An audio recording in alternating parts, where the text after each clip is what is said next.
Hello all you wonderful, beautiful, and craptastic people, CraptasticJack here, and I recently did a dual comm with I Am the Most Wanted 2011 on the 10 sins that Asphalt 8 commits, so yes, you're about to see that right now.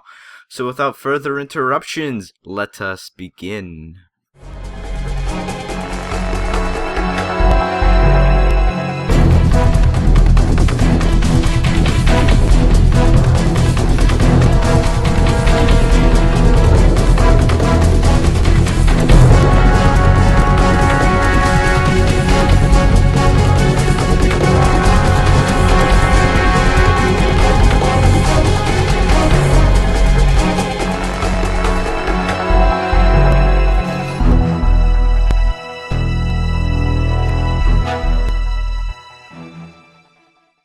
Asphalt 8.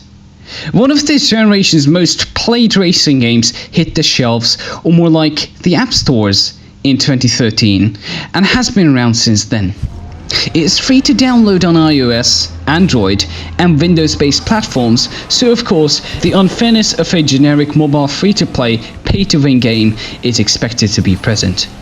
But has it gone too far lately? Me and my mate Jack are going to explain you 10 reasons why Asphalt 8 is absolute rubbish today.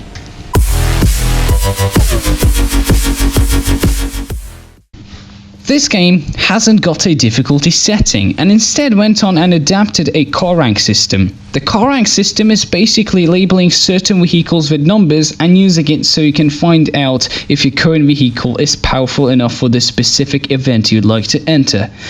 Well, you can enter the event if your car isn't good enough, but the AI cars will simply beat the living shit out of you, no questions asked.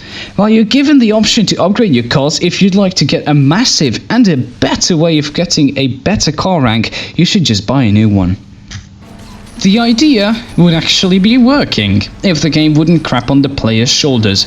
You see, the further you advance in this game, the higher the car rank is required by specific events. However, Asphalt 8 decided to take the car rank increase rates to extremely unfair levels, where you usually will find yourself in a situation where you just can't progress with the game because there are no new events to be played, and the ones you already have unlocked but have not completed are outright impossible.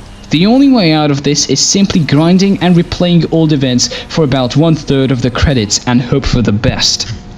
Now, if that car rank system wouldn't be bad enough, the AI cars are usually your biggest and most annoying aspects you'll meet throughout your journey.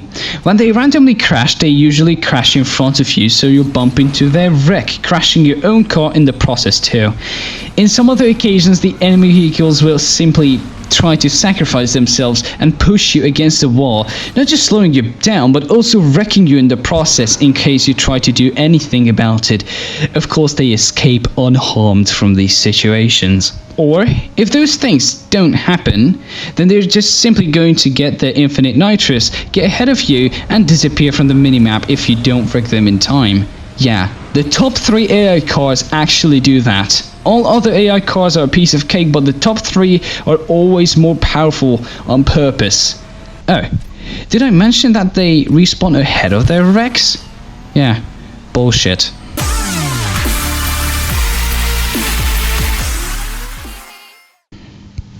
Asphalt 8 introduces a dual currency system to the racing game market. Your Asphalt credits that act just like the in-game cash of Need for Speed World, and your daddy's wallet. Let's start off with Asphalt credits. It basically is the in-game money you acquire when you complete races, events, or finish up with certain car collections. Early on in the game, the credits are actually taking a fair role, and you'll be able to smoothly progress up until you hit Season 4. Season 4 is where the game will start to become extremely unfair when it comes to currency, and this is where most of your early grinding will take place. By now you probably have realized that the cars in this game are ridiculously overpriced, and most require proper 24/7 grinding to obtain. Prices can range from only a few thousand credits to 3 million credits, making the Hennessy Venom the most expensive car in the entire game at the time this video was made. Now, in case you have no clue how much grinding it takes to obtain that 3 million heart desires, let me show you some examples. A normal early on event when replayed usually gives you amounts between 1,000 and 2,000 credits, while races towards the end of the game tend to give you 4,000 to 5,000 credits when replayed. You basically would have to repeat the exact same 3 minutes long event about 600 times while doing your best not to fail it. Just waste your time in something else. Most cars that are actually worth something are around 100,000 credits, but the Agera in the S-Class, which is one of the best cars in there, was 375,000 credits, for example. It took me 1 week to get it. The car prices vary a lot, and mostly not in ways you would like. Newer cars, however, mostly cost over 500,000 credits. Where are you supposed to get all these credits from? Well, the game doesn't care, but it doesn't help you with it either. Of course, you can just pay them with real money. Well, we'll get back to that later. Pointless multiplayer. While multiplayer the way it is made in Asphalt A is indeed something that works, it doesn't redeem itself by any means. Mostly, you'll meet hackers with the fastest cars of their class, of course, maxed out and equipped with all 4 boosts, tuning kits which make them faster, a full nitro bar when the race starts, and an additional nitrous bar and double credits. Extremely unfair opposition doesn't just ruin the multiplayer, it also gives you a basic idea of this game's ridiculousness community. Apart from hackers, you also have people who intentionally press on the brake pedal at the start to get an early takedown and piss you off. Ramming, lag exploiting, and respawn points exploiting is also a big part of the whole concept. But hey, chin up. If you win several races in a row, you will get rewards such as a whopping amount of 3,000 credits or maybe even a free upgrade token for your current car class. While this all looks rather promising, you do get roughly only 1,000 credits per victory with lower class cars and piss poor rewards, or you will simply have absolutely no chance with higher class cars, as those lobbies are just filled with hackers altogether. Due to performance limitations, multiplayer races don't even appear on the iPod Touch 4G version of the game. It has no reason to exist anyway.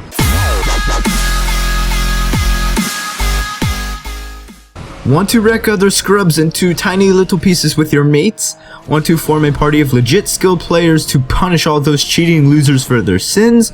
Well, too bad. The game's multiplayer only includes matchmaking. There's no 1v1, there's no party system, there's no join your friends session system. Just playing against random people. Hackers. The game offers a local Wi-Fi multiplayer game mode, but it offers you absolutely no credits or any sorts of rewards. It's just there, not being clicked on by anyone, cause if you're playing this game, you're most likely the only person in your class doing so, as well as everyone else you knew gave up on the game permanently a while ago. So as said, the forced multiplayer's matchmaking system locks you in an unfair, unfriendly, competitive concept called multiplayer. Stay away from it. Trust me.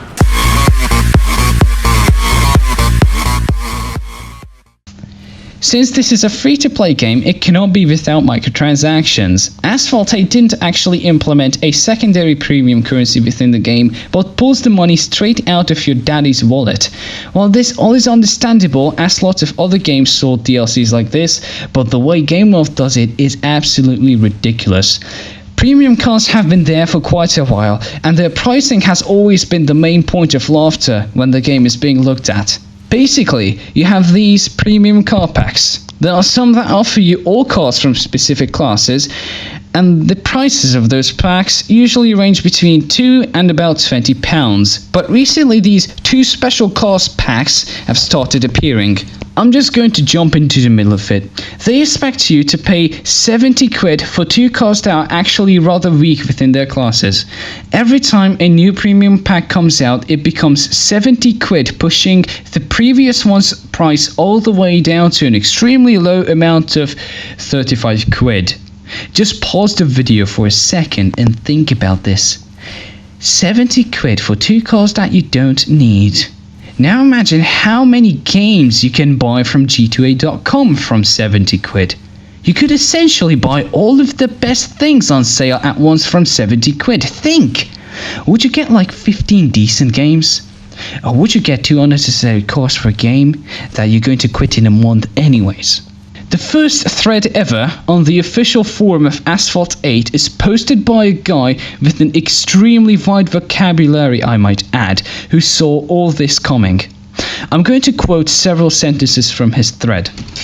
I would like to know how you can justify charging 69.99 quid for 2 digital cars from the exclusive high-speed premium cars pack that, even after purchase, will require a lot more money spent to max them out. Do you even like your customers? Or is disrespect simply part of your company dictum? Any goodwill that you may have built up by developing such a great game is rapidly diminishing. I don't have a problem buying credits from time to time, but don't cross the line, Gameloft. Regards, a soon-to-be ex-lawyer customer.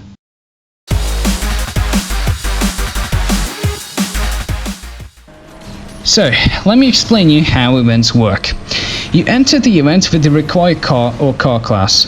If you don't have the car needed for the event, you can't enter it. Simple as that. You usually get about 2,000 credits for completing the race itself, and an additional 2,000 credits the next day when the event is over and you've chosen to redeem your rewards. Some people use it just to farm money. Most people, however, attend events because they would like to win something special offered within the set event. The reward can change from credits, reserve power-ups, upgrades, or even cars, mostly new ones that aren't available in the garage yet.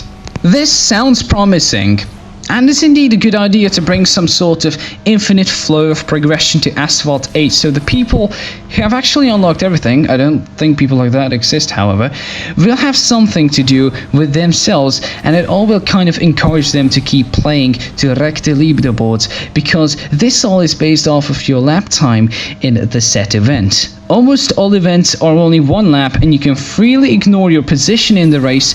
The game mode strictly looks at your time, so this quickly turns into a global leaderboard based time trial event. The problem with this, however, is how they give the rewards away. You see, there are hundreds of thousands of people participating in these events daily across all platforms. Now, at least you would expect the top 10,000 to win something. Well, heck no. Mostly it's the top 10, the top 25, maybe sometimes the top 100 people winning things. I myself have the best cars moderately upgraded from every single class, and I can't say I suck at driving either. Still, getting into even the top 5,000 proves to be a proper challenge sometimes. So out of all those people on the SAT platform, only the top 10 people can win the car prize, for example, and out of those 10 people, at least 8 of them are dirty little cheating scrubs who are going to get banned within a week anyways. What I mean here is that doing events to be rewarded is simply pointless, as you also can see what sort of booster packs others have used. And the top 1000 usually have all 3 activated, so without spending any money you can't even have a little brink of chance of winning events. It's all broken by design as it is, because they want money. But respect to all who, however, did get into the top 10 without cheating.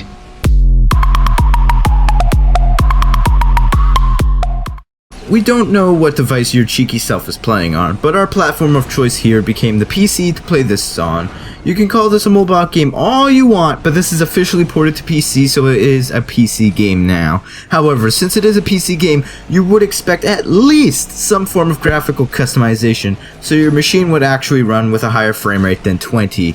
Asphalt 8, since it's a cheeky game for cheeky people, provides you with absolutely no means of setting the graphics from ultra to high, because there isn't even a menu option for it. It's just non-existent. Like if there was a console, that is understandable, as it came straight from a mobile game onto your precious PC screen, kinda how Deus Ex The Fall works, except that The Fall looks like arse, this game looks like sex. But in case you were provided with a PC that isn't cheeky enough for your cheeky game, the newest so-called Metal update is going to kick your graphics card in the nuts. They added digital distortion effects into the game that didn't just make the game look like arse, but also put in a lot more pressure on your video card this time. And of course, you guessed it, there's absolutely no ways of disabling that crap. Wonderful. Total Biscuit would even give this game a 0 out of 10. Hey, remember that game called Call of Duty and a bunch of other games out there? The devs picked a certain platform they wish to mainly develop for, and release additional content on their preferred system weeks, maybe even months before the other systems. guess what? Gameloft has been doing the same with iOS ever since the iPhone has been released. If there's a new track released on the iOS version, it's only going to appear on Android about 2 weeks after, and it sometimes takes even more to appear on Windows versions, such as 3 weeks or even a month. However, the new cars are always coming out at the exact same time on all platforms, which means the entire update is sitting on your device to begin with, just isn't activated yet. Shameful.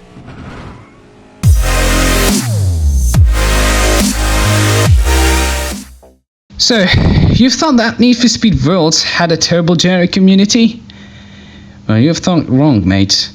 We have already talked about the people playing this. 70% hackers, most of them are complete idiots for everything apart from cheating. When banned, they instantly go on the Gameloft forums to cry them a river about how much they did not cheat, but in the end of the day, all of them did cheat indeed. Some others, however, are playing stupid, and that is why Asphalt 8 has almost no community, no YouTubers dedicated to it at the moment, no people talking about it, no people hyped about anything in it, just either pissed off ex-loyal customers or complete knobheads asking them to put knife party songs into the game on Gameloft's YouTube page. It literally has the most cancerous generic online community I have ever seen, and whoever is a part of that 30% of those people who actually aren't indefinitely stupid, my salutations to you, sir. You deserve a medal for not being a knobhead. When the end of the side comes announced with the brick, the house is decide or run to the south. The main reason behind the fall of decent mobile gaming, the leader of the mobile market, the company that determines the future of the entire concept of portable gaming. Gameloft didn't just invent mobile gaming, it also destroyed it firsthand. Remember when iOS and Android came out? Remember games like Asphalt 5, Nova, Modern Combat Sandstorm, Brothers in Arms 2, GT Racing Motor Academy? When it all started, they gave us full console quality gameplay, no DLCs, no microtransactions, fair game, fair price, fair deal. Gameloft realized that making the games free to download and being filled with ridiculous microtransactions is a better way of filling their pockets. In the past years, almost all of the smaller indie developers have moved towards this publishment tactic. Now look at what is happening to mobile gaming. The ages of decent, full portable games is over. Real Racing went free to play, Asphalt also did, Nova 3 also went free to play, GT Racing 2, and even Plants vs Zombies went free to play. And so much more games that should have been wrapped in a full price, full content package absolutely ruined by Gameloft's new ways of leading the pack. The main cause why Asphalt 8 is ruined is its publisher, Gameloft.